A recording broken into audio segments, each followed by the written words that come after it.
Então por que a gente precisa de energia? No mínimo, a gente precisa de energia para o nosso corpo se manter funcionando. E isso aí está na embalagem de qualquer alimento, são cerca de 2.500 calorias de energia. Mas eu não acho que a gente é muito familiar com essa unidade de medida. A gente é um pouco mais familiar quando vai falar de energia com a unidade que está na nossa conta de eletricidade, que é o quilowatt-hora. Se você converter as 2.500 calorias para quilowatt-hora, isso vai dar o equivalente então a 3 kWh de energia. Então isso é o que o nosso corpo precisa por dia. Se você preferir pensar de outro jeito, essa quantidade de energia é a mesma necessária para manter 5 lâmpadas de 25 watts acesas durante um dia inteiro. Mas também, como você pode imaginar, o nosso estilo de vida hoje a gente precisa de muito mais energia do que apenas essa da dieta. Então convém a gente perguntar aonde mais a energia é necessária. Então, se uma pessoa precisa de 3 kWh por dia, isso significa que em um mês uma pessoa vai precisar de aproximadamente 90 kWh de energia. Se você olhar para a conta de eletricidade da sua casa, provavelmente ela vai ser um pouco mais do que isso. Só para dar um exemplo, no caso da minha casa, o consumo de eletricidade fica numa média aí de uns 150 kWh por mês. Então, como você pode imaginar, essa quantidade de energia da nossa alimentação e da nossa casa ainda não é todo o problema que a gente precisa discutir. Para a gente ter uma ideia de aonde a energia é consumida e as várias quantidades que estão envolvidas, eu acho bem interessante esse livro do professor David MacKay, que tem muitos exemplos que ilustram a ideia. Então, só para colocar em perspectiva alguns dos exemplos que ele traz no livro, ele diz que para fabricar uma latinha de alumínio dessas de bebida, de refrigerante ou cerveja, não é o conteúdo da bebida, é só o alumínio daquela lata, você gasta mais ou menos 0,6 kWh de energia.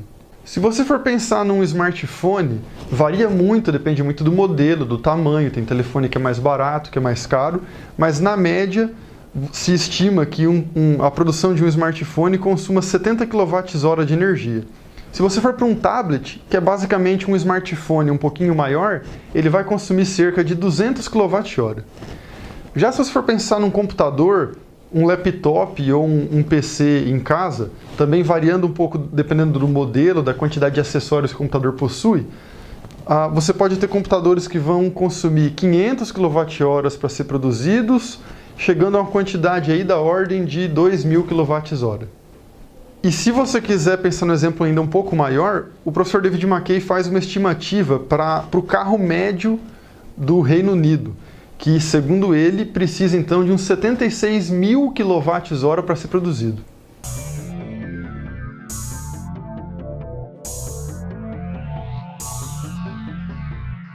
E a gente às vezes pensa também que reciclagem pode ser a solução.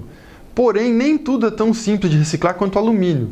Sobretudo quando você tem um dispositivo como um telefone, um computador, que tem muitos elementos, muitos materiais misturados juntos, e é super difícil separar um do outro. Então reciclar gasta muita energia, mesmo no caso do alumínio.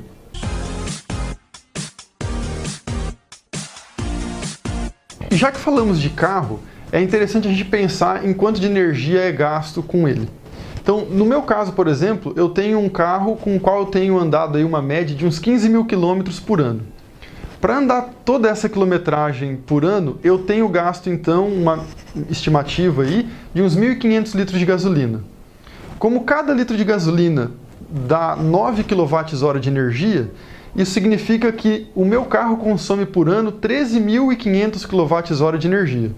Dessa quantidade, aproximadamente uns 10.000 são desperdiçados na forma de calor, porque o motor do carro não é tão eficiente. Então, talvez eu devesse trocar de carro, porque parece que o meu carro consome muito combustível. Responder essa pergunta é bastante complexa, porque um carro também precisa de muita energia para ser produzido. Então, se você pegar a estimativa do professor MacKay para o Reino Unido, a gente chega à conclusão de que os 76.000 kWh de energia para se produzir um carro são mais ou menos equivalentes a 8.500 litros de gasolina em energia. Isso quer dizer então que, se eu for trocar de carro e eu não for conseguir economizar os 8.500 litros de gasolina que são gastos para produzir esse carro, talvez seja melhor continuar com o carro que eu tenho mesmo. Bom, então a gente pode pensar que talvez eu devesse ter um carro elétrico. Também não é tão simples assim. Para começar, a produção de um carro elétrico exige mais consumo de energia porque tem mais dispositivos, tem mais metais que você precisa fazer um tratamento especial neles e no final das contas ele gasta mais energia para ser produzido do que um carro convencional.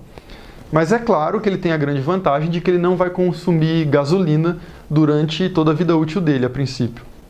Por exemplo, nesse artigo aqui, os autores fazem uma estimativa com dados básicos assim para os Estados Unidos, em que eles consideram que se você pegar um carro e for andar 200 mil quilômetros com ele durante toda a vida útil, e você puder escolher entre um carro elétrico ou um carro convencional a gasolina, a sua economia em gases, em emissão de gases do efeito estufa, vai ser de apenas 20%, então você não vai resolver o problema.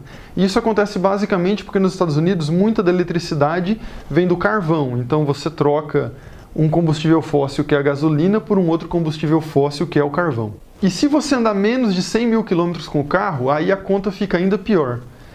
O que acontece nessa situação é que o gasto adicional de energia para se produzir o carro elétrico não é compensado. Então, se você trocar de carro antes, mesmo que você tenha usado o carro elétrico por 100 mil quilômetros, a pegada final de carbono e outros gases de efeito estufa que ele vai emitir é pior do que se você tivesse usado o carro convencional por 100 mil quilômetros.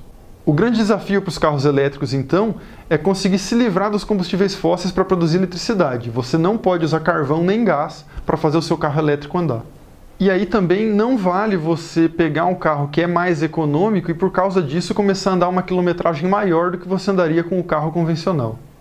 Já que o carro parece ser o vilão da história entre as coisas que a gente citou até aqui, a gente pode pensar que então seria melhor não ter carro. Essa é uma grande alternativa, sem sombra de dúvidas. Porém, não adianta você abrir mão do carro e continuar usando o avião e comprando coisas importadas. Eu falo isso porque se você pensar num voo de longa distância, tipo de um continente para outro, num voo desses, o avião desses grandes de 400 lugares, ele vai gastar mais ou menos 120 mil litros de querosene. Se você converter isso para energia e dividir pelo número de passageiros, você vai chegar no valor de aproximadamente 5 mil kWh por passageiro para fazer uma viagem dessas intercontinentais. Se você pensar então na viagem de ida e volta, isso vai dar uns 10 mil kWh. Uma pessoa vai gastar então, só com as coisas que eu mencionei aqui nesse vídeo, por ano, 1.100 kWh com alimentação, sem contar nenhuma embalagem ou qualquer outro tipo de processo, ou mesmo lavar a louça. Na minha casa, que deve estar perto da média da maioria das pessoas, dá um consumo de 1.800 kWh por ano. Com o carro vou gastar então 13.500 kWh, que é 7 vezes mais do que o consumo da minha casa. E se eu fizer uma viagem longa de avião, ida e volta, eu vou gastar uns 10 mil kWh, que é o equivalente a 5 anos e meio do consumo da minha casa. E o que produtos importados têm a ver com isso? Se você olhar, por exemplo, para esse artigo aqui, os autores mostram que os 43.852 navios de carga do planeta possuem 53.152 motores que vão consumir predominantemente diesel. Todos esses motores combinados equivalem a uma potência de 214 gigawatts, que é basicamente o equivalente a 15 Itaipus de potência. O grande problema dos navios, então, é o combustível que eles usam, que é um diesel muito sujo ou alguma coisa ainda pior do que o diesel.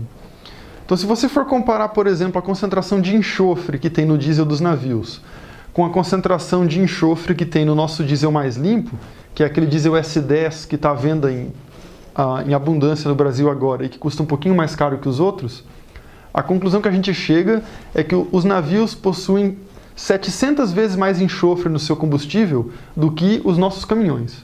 Agora, a indústria dos navios está começando a se preocupar um pouco mais com esse fato da poluição e eles estão tentando diminuir a concentração de enxofre no combustível, mas provavelmente isso vai impactar um pouco no preço e vai deixar mais caro fazer as viagens de navio. Então, esses vários números que eu coloquei aqui nesse vídeo ilustram a quantidade de energia que a gente utiliza. E, para mim, isso me convence de que resolver o problema da energia não é tão simples quanto só instalar muitas fotovoltaicas e eólicas. E é isso que a gente vai discutir no outro vídeo.